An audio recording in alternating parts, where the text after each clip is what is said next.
চলো আজকে আরেকটুখানি একটা ক্যানভাস ব্যাগ পেইন্ট করি। এই ব্যাগটা পেইন্ট করতে গিয়ে না আমার ভীষণ একটা ঝামেলা হয়েছিল, বলছি তার আগে তোমাদেরকে সকলকে স্বাগত পুবালির পাগলামিতে। যারা নতুন দেখছো তারা কিন্তু চ্যানেলটা আগেই সাবস্ক্রাইব, আর যারা পুরনো তাদেরকে অসংখ্য ধন্যবাদ। এবার চলো বলি ঝামেলাটা কি হয়েছিল। এই আঁকাটা যেহেতু একটুখানি আমার কাছে কঠিন লাগছিল, তো আমি ভাবলাম খাতায় আঁকার পর তারপরে এটাকে ছাপটা বসিয়ে নেব কার্বন দিয়ে।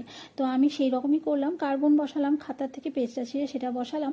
এরপরে যখন আঁকতে গেছি আমি জানি না কী করে আমার ব্যাগটা ঘুরে গেছে, আর যেটা সোজাসুজি হওয়ার কথা এই ছবিটা আড়াআড়ি হয়ে গেছে। তখন আর কি করব, আবারও এর ওপরে হোয়াইট অ্যাক্রিলিক দিয়ে আবার পেন্ট করলাম, রিপেন্ট করলাম। কিন্তু এত জেদি ওই রঙটা না কার্বনের, যে হোয়াইট অ্যাক্রিলিকের উপর দিয়ে ভেসে ভেসে আবার আসছিল। যাই হোক, শেষমেশ কিন্তু আমি কাজটা কমপ্লিট করতে পেরেছি, কোনো অসুবিধা হয়নি। যাই হোক, কেমন লাগলো ভিডিওটা অবশ্যই কিন্তু জানিও। আমি পুরো ভিডিও করিনি, কারণ অল্প অল্প কাজের মাঝে একটু একটু ভিডিও করেছিলাম। ভিডিও ভালো লাগলে লাইক করো, আর দেখা হবে পরের ভিডিওতে। টাটা।